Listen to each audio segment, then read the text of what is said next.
Vigilance ଜାଲରେ ପଡ଼ିଲେ ଦୟାନିଧି ବାଗ। ଦୀର୍ଘ ଦିନ ଧରି ଭିଜିଲାନ୍ସକୁ ଚକମା ଦେଇ ଦୁର୍ନୀତି କରି ଚାଲିଥିଲେ। ମୃତ୍ତିକା ସଂରକ୍ଷଣ ଏବଂ ଜଳଛୟ ବିକାଶ ନିର୍ଦ୍ଦେଶକ ଦୟାନିଧି ବାଗଙ୍କ 8ଟି ସମେତ ନବରଙ୍ଗପୁର ଜିଲ୍ଲାର ବିଭିନ୍ନ ସ୍ଥାନରେ ଭିଜିଲାନ୍ସ ଚଢ଼ାଉ ଚାଲିଛି। ଆୟ ବହିର୍ଭୂତ ସମ୍ପତ୍ତି ଠୁଳ କରିଥିବା ଅଭିଯୋଗ ରହିଛି।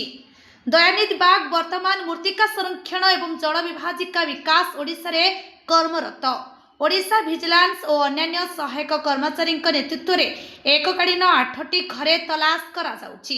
ଭିଜିଲାନ୍ସ ତାଙ୍କ ଜନ୍ମସ୍ଥାନ କଳାହାଣ୍ଡିର ଘର କୁପଗାଁ ଗ୍ରାମ, ତାଙ୍କ ଶ୍ୱଶୁରଙ୍କ ଘର କଳାହାଣ୍ଡିର ବିକ୍ରମଗୁଡ଼ା, ଭୁବନେଶ୍ୱରର ଗୋଠପାଟଣା ସ୍ଥିତ ମହାନଦୀ ଆପାର୍ଟମେଣ୍ଟ, ଚନ୍ଦ୍ରଶେଖରପୁରର ଘର, ଶ୍ରୀ ବାଗଙ୍କ ଅଫିସ ଚାମ୍ବର, ନବରଙ୍ଗପୁର ଜିଲ୍ଲା ଅନ୍ତର୍ଗତ ମାଝିଗୁଡ଼ା ଛକ ନିକଟରେ ପଡ଼ାଲଗୁଡ଼ାରେ ଭାଟି କୋର୍ଟରେ ଥିବା ନିର୍ମାଣାଧୀନ କୋଠା ଥିବା ଘରେ ଚାଲିଛି।